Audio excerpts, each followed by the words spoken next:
Hello, you're welcome to New Focus Approach to Mathematics Basic 7, and this is revised edition. And in this video, we want to learn how to organize data from survey onto frequency table, and then later we'll also learn how to represent this data using other formats. Right now, we are going to have data, and then we'll learn how to put this data into frequency table.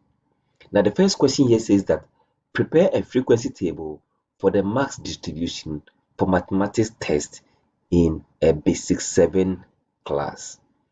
And so here we have students in a class, probably your class, and after doing test, probably the test was marked over 10, and individual students scored the following marks. So how do we do this? So we are going to now put them into the table. Now this is our score, our tally, and our frequency.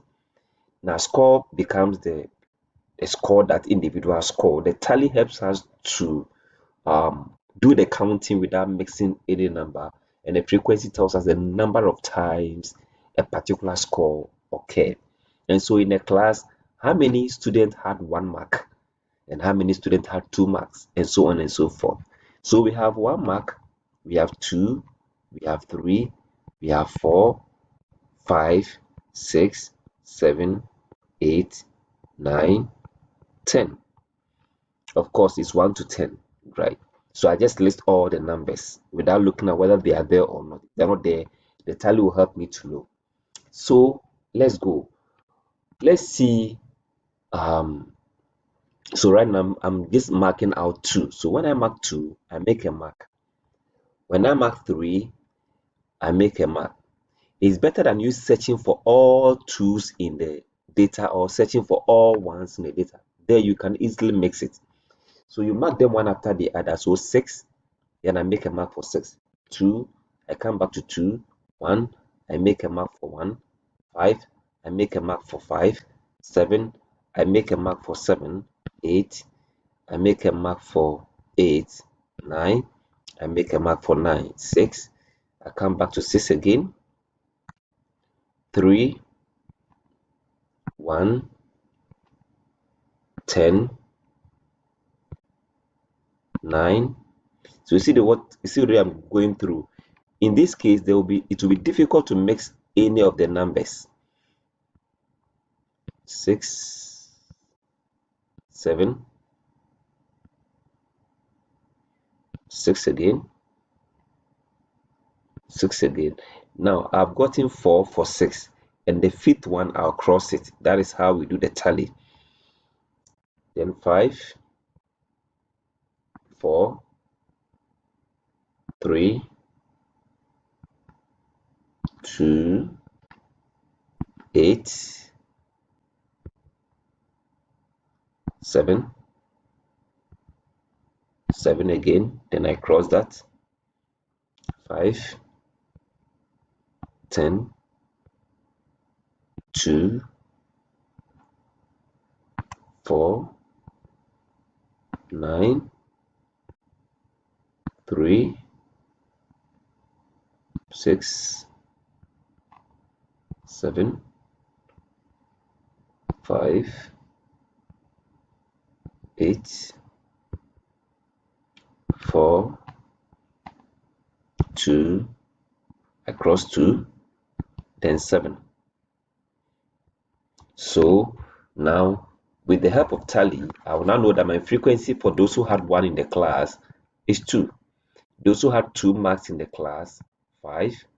Then we have 4, 3, 4, 6, 7, 4, 3, 2. So that is how we answer this question. Good. So this is our frequency distribution table. Frequency distribution table. Now let's take another example and see. Here we say prepare frequency table for the marks distribution for a mathematics test again in basic 7 class. And in basic 7 class, so once again, let's say we have our score starting from 1, 2, 3, 4, 5, 6, 7, 8, 9, 10. So we go again. 1, we mark. 3, we mark. So in this case, we can do this easily without mixing any number, and that is why the tally is very, very important. Okay, 5, 8, 9, 7, 4, 5, 6, 8. Also take note that when you are given a frequency table straight away, there's no need introducing tally. Tally is always important when the question is given to you in a raw data form like I have now.